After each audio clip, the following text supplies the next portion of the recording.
Un reportaje de la unidad de investigación de Biobío La Radio expuso el drama que viven pequeños empresarios de la región del Maule tras las inundaciones del año 2023. Y es que luego de prestar servicios al Estado para ayudar en la limpieza de las zonas más perjudicadas con las lluvias, a casi 2 años aún no reciben los pagos por sus servicios, pagos que ascenderían a más de 1.100 millones de pesos.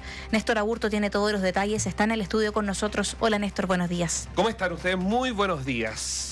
Voy a partir con una pregunta. ¿Es el Estado un mal pagador? O se la cambio. ¿Es el Estado un mal socio? Esa debería ser una de las primeras preguntas que debemos hacernos al momento de analizar la situación que están viviendo contratistas de la región del Maule. Y es que, de acuerdo a un reportaje de la unidad de investigación de Biobío La Radio, casi 2 años llevan esperando pequeños empresarios que trabajaron por contrato directo en las catástrofes de las inundaciones del año 2023. Hasta ahora no les han pagado. Se trata básicamente de dueños de empresa que facilitaron, o sea, que prestaron un servicio con maquinaria para el despeje de zonas mayormente afectadas por las intensas precipitaciones que se dejaron sentir en aquel momento. A más de 540 días de efectuar los trabajos, los contratistas aún no reciben los pagos por sus servicios. Estamos hablando de que fueron muchas horas de utilización donde son los contratistas los que tuvieron que, por ejemplo, comprar el combustible, pagar los sueldos, etcétera, etcétera, sin poder tomar otros tipos de trabajo. La deuda de todos estos contratistas asciende a 1.100 millones de pesos. 780 millones corresponden a los incidentes, a las situaciones que se vivieron en la comuna de Curepto y 450 millones de pesos a lo que se vivió en la comuna de Bichuquén. Rubén Illesca, uno de los afectados, conversó con Biobío La Radio y señaló que originalmente el pago se concretaría a 30 días, pero desde la fecha aún no ha pasado nada. Además, confirmó que a pesar del tiempo ya les indicaron que no aplicarán los reajustes, entendiendo la devaluación del peso chileno. En ese tiempo nosotros nos dijeron que lo iban a cancelar a 30 días, cosa que no ha sucedido, ya llevamos casi 2 años. Y en ese lapso, una y otra vez hemos llamado, los dicen que los van a pagar a fin de mes, ahora ya se acortaron los plazos, dicen que cada semana los pagan, pero nunca ha llegado a esa situación. No los van a aplicar reajuste. Nosotros pedimos reajuste en una reunión que tuvimos con el señor Aquedeque, pero nos dijo que esto no podía ir con reajuste.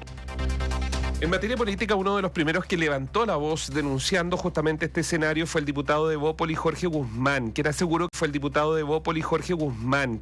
que una vez que los contratistas reciban sus pagos, presentarán las denuncias correspondientes. Nosotros hemos oficiado en 2 oportunidades pidiendo información respecto a esto. Queremos saber cuánto se le debe y cuáles son los plazos y las formas de pago que se van a establecer. Extraoficialmente hemos sabido que son cerca de 1.500 millones. Y lo que vamos a hacer una vez que se pague, que entendemos que esto está en Contraloría y que está en tramitación, pero una vez que se pague vamos a hacer las denuncias que corresponden. ¿Cómo funcionó en general? No todos los casos, pero sí en general. Vienen las inundaciones. Estamos revisando estas imágenes que son, me imagino, reviven una verdadera pesadilla para muchas personas en la región del Maule, que es cuando los esteros, producto de la cantidad de agua que cayó, usted lo recordará, los esteros se salieron, los ríos se salieron y obviamente esto impactó a decenas y decenas de familias que en algunos casos lo perdieron todo y en otros hubo que utilizar maquinaria pesada, muchas horas de trabajo para normalizar el cauce de los ríos, despejar el barro, volver entre comillas a cómo estaba previo a estas inundaciones. ¿Cómo funcionó? En algunos contratos directos, no hubo tiempo de licitaciones, producto de la emergencia, y salieron estas máquinas, muchas de ellas, a trabajar en tratar de llevar algo de una señal a la comunidad de normalidad, despejando, sacando barro, insistimos en ese punto. Cuando sucede eso, se les señala que no más de 30 días se les iba a pagar por cada una de estas facturaciones, que no era solo el arriendo de la máquina, insisto, también estaba de por medio el sueldo de operadores y también combustible, además de la logística. Lo que nos explicaba una de estas personas que incluso tuvo que declarar su quiebra fue el traslado en camiones de las máquinas hasta hasta los lugares donde el gobierno lo requería. Consultado por este tema, el delegado presidencial de la región del Maule, Humberto Aquebeque Díaz, por medio de un escrito, señaló que actualmente el proceso de pago de los trabajos para proveedores desarrollados durante la emergencia se encuentra en toma de razón por parte de la Contraloría General de la República. El retraso, dice Aquebeque en esta comunicación que nos hizo llegar a la radio, se debe principalmente a que fue necesario reconstruir gran parte de las carpetas, ya que desde el punto de vista administrativo fue necesario tomar contacto con los equipos municipales y en conjunto hacer un trabajo que permita, dice ello, revisar la documentación acorde a los requisitos del sistema de rendición financiera que se necesitaban. Justo con aquello, la autoridad agrega que por otro lado se generaron convenios de transferencia que se firmaron en diciembre con 2 municipios. Este mecanismo es el que va a permitir, dice el delegado presidencial de la región del Maule, se pueda transferir los recursos desde la municipalidad para el pago de estos proveedores. No obstante, según un estudio publicado en junio del año 2024, la fintech chilena Domin, especializada en gestión de cobranza, reveló que los micro, pequeños y medianas empresas siguen enfrentando dificultades por los retrasos en el pago de sus facturas, lo cual afecta la sostenibilidad financiera de ellos. De acuerdo a la medición, en comparación, las pequeñas empresas reciben sus pagos en 39.6 días, la media es de 38.2 y las grandes empresas en 47 días.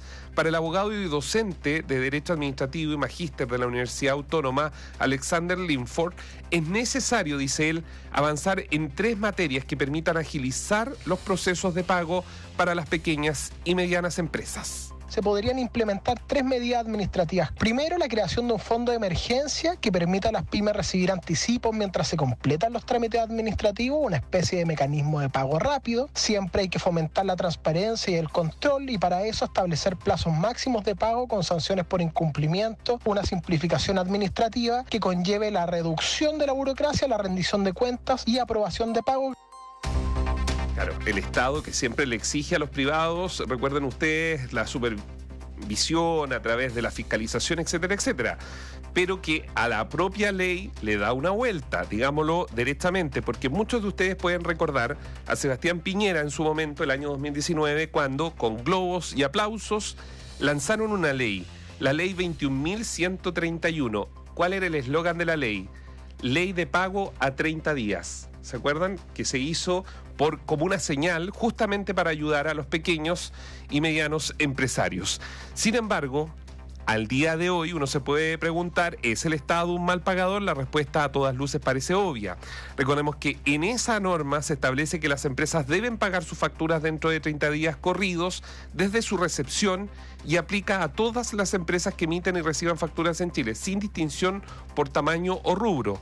Si bien la ley aplica para el Estado, hay que precisar que se puede establecer un plazo mayor en la fase de licitación o en las contrataciones directas, que en este caso, según los empresarios, más que empresarios, estas pymes, dicen que no se aplicó, sino que se les dijo que se les iba a pagar en 30 días.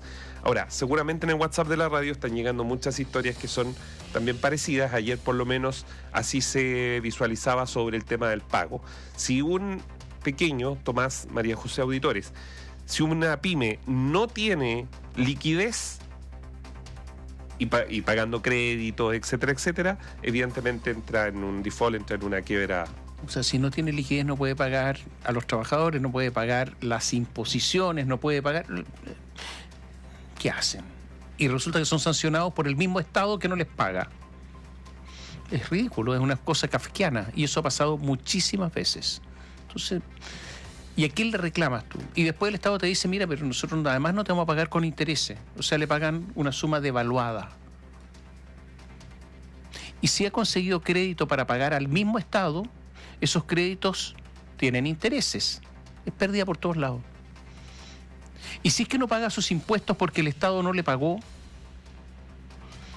resulta que si no paga los impuestos, los intereses que cobra el Estado al no pagar impuestos son enormes. Así es. Entonces, al final, el Estado es muy mal pagador. Hay que preguntar, por ejemplo, a los proveedores de hospitales del mundo sanitario. Los entrevistamos el otro día también. Sí. O sea, se les deben... ¿Cuánto? No, era una cifra millonaria. Eran cerca de 52 proveedores que tienen deudas o que todavía no tienen facturas pagadas por los hospitales. A más de 500 días habían facturas también que llevaban más de 1000 días sin ser pagadas. O sea, ¿qué es eso? Claro, lo que pasa es que cuando se administra, claro, se administra algo que en realidad no es de ellos en cuanto a los recursos, no se conoce el impacto que eso puede llegar a tener. Me explico, o sea, muchos de estas personas que se acercaron a nosotros, que nos han contado sus historias, quebraron, literalmente. Porque si alguien que nos está escuchando cree que son grandes empresas, no, son personas que se han dedicado, que contratan su retroexcavadora, porque el mundo de la fruta en épocas específicas salen trabajos, canales de regadío, etcétera, y se dedican a eso, básicamente. O sea, a mí me tocó estar en Licatén cuando fue todo el tema con las lluvias. Y eran de verdad personas que vivían en los alrededores, que tenían una retroexcavadora, que tenían tractores, que trabajaban para poder despejar los caminos, pero vivían ahí mismo. O sea, eran personas que de verdad estaban trabajando para ayudar a sus vecinos y también para poder despejar la zona y tener la posibilidad de poder movilizarse, porque había caminos que estaban, que no estaban conectados. O sea, de verdad eran pequeños locatarios o pequeñas empresas de 2, 3, 4 personas. Son pymes. Sí. De verdad es como... Y claro, el Estado son recursos que no son de ellos, o claro, no son propios, que es a lo que tú apuntas, Néstor, pero hay que tener un poco... una empresa para saber también... Hay que tener un poco de empatía, ¿o no? La palabra dignidad, ¿se les olvidó en 3 años? Oye, pero mira, a ver, para poder cobrar, tú tienes que emitir, una empresa tiene que emitir la factura. Al emitir la factura, tiene que pagar el IVA. Pese a no haber recibido el pago, tienes un 19%. Y pagas los sueldos, y pagas las imposiciones, y pagas el impuesto. Esto es brutal. Bueno, y ellos tienen que vivir. Y después quiebran, porque muchas de esas quiebran. Todo esto es brutal. ¿Alguien responde por eso? ¿Algún responsable? No, si el Estado es como pellizcar un vidrio. No responde nadie. Y si tú demandas al Estado, ¿sabes quién lo defiende? El Consejo de Defensa del Estado. Y entonces ese señor tendría que enfrentarse al Consejo de Defensa del Estado, con todo su staff de abogados. Ni por dónde. ¿Contratar abogados? Ni por dónde. Ya. Tengo un dato. Por ejemplo, para poder iniciar una acción, a una persona de las que nos contactó tenía que partir con 3 millones de pesos sobre la mesa y fijar un premio al final, que es como se habla en términos de negociación con un abogado, con un estudio jurídico, para ir a esto, en condición que tienen que pagarle eran como 23 millones de pesos. Nos llega un caso, Néstor. Nos dice: soy de comercializadora Hobby S.p.A. La municipalidad de Yanquihue no me pagó una factura hasta 9 meses. Le envié la factura por mora e intereses y dijeron que no pagarían y que la ley chilena no permitía eso. O sea, desconocimiento total. Aparte, el Hospital Base de Osorno se demora 3 meses en pagar. Eso significa que hacen compras sin disponibilidad presupuestaria, lo que es ilegal. Y cuando uno llama para cobrar, dicen que no les llega plata del gobierno central. Te pido que me entregues insumos, que me entregues tus servicios, me demoro 3 meses en pagar, y la respuesta es como, bueno, no me ha llegado la plata. En el hospital de Coquimbo, la empresa de seguridad de un amigo tiene una demora de 60 a 90 días de atraso al pago de la factura, por el pago del servicio, pero él tiene que pagar cada 30 días a su empleado, que prestan el mismo servicio ahí.